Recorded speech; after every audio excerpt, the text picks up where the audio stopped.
Have you ever been scrolling through your feed and just felt like modern spirituality is more about the perfect photo than, the actual practice? Yeah, you are not alone. Today, we're going to dive into some really fascinating work from Dr. Deanna Mers-Nagel that gets right to the heart of this. We're going beyond the hashtag to talk about the rise of what she calls the seasoned mystic. Let's do it. You know the picture, right? Of course you do. We've all seen it 1,000 times. The flowing gown, the perfect sunset, that serene pose. And the captions? They promise instant activation, ascension, alignment, all wrapped up in one beautiful, totally shareable post. And just like that, it's become the look of spirituality online. And that really brings us to the big question of this whole explainer. When we see these flawless images, are we actually looking at deep, genuine transformation? Or are we just seeing a really, really good branding strategy? A performance of what we think awakening is supposed to look like? Okay, so let's start by digging into this idea of spirituality as an aesthetic. We're going to look at how the focus for so many has kind of shifted from a deep internal practice to a visual style that's all about being seen, posted, and liked. So think about the machine we're all using here. Social media algorithms, right? They're designed to reward what's immediately pretty and what sounds certain. Polished pictures and simple, confident declarations, they get pushed right to the top. But what about the messy, quiet, internal work of real growth? Well, that's a whole lot harder to capture in a few pixels. And this quote from the source material, man, it just hits the nail on the head. The true path, the path that humbles and refines, rarely photographs well.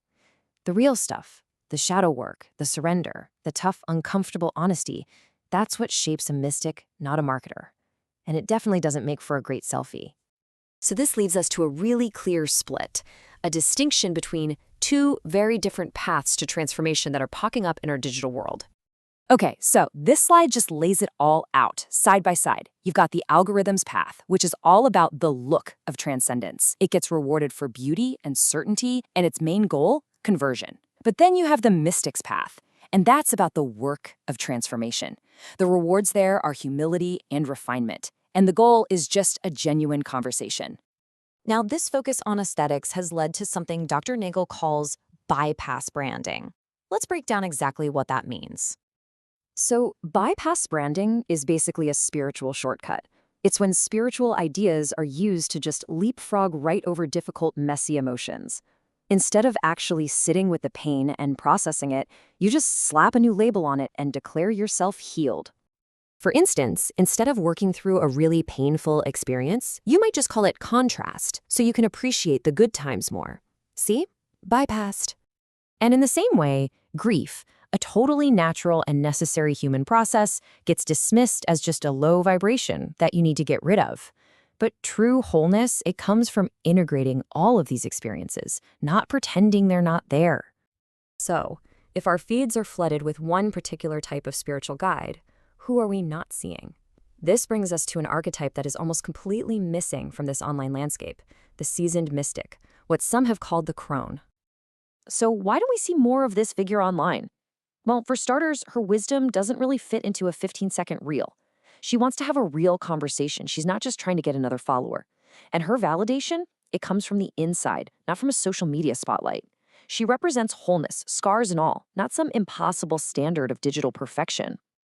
And this quote, wow, it offers a completely different definition of power. Her presence is her influence. Her steadiness is her reach. It has nothing to do with follower counts. For the seasoned mystic, influence is just a quiet, steady presence. Her reach is her authenticity, not how far an algorithm decides to push your content. So what does this all mean for those of us doing the quiet, deep work that doesn't get a million likes? In our final section, we're going to talk about the absolute importance of valuing endurance over applause. This is a really, really important takeaway. If you feel like your path is quieter, less visible, you are not falling behind. In a world that's obsessed with instant gratification, you are building something so much more valuable. You're building endurance. You're growing roots. And here is the simple, completely unmarketable truth. Becoming whole just takes time. There is no hack. There's no shortcut that can replace the slow, steady process of actually living your life. And this is where the real work happens, isn't it? It's not in some picture-perfect setting for a photo shoot. It's in the messy, authentic places where we can have real conversations and truly connect. It's therapists and coaches and healers and just regular people, all choosing integrity over a perfect image. So we'll leave you with this to think about. Spiritual trends. They come and they go. When they inevitably burn out and you're looking for real guidance, who are you going to look for? The person with the perfect feed or the one with the steady presence? The choice, as always, is yours.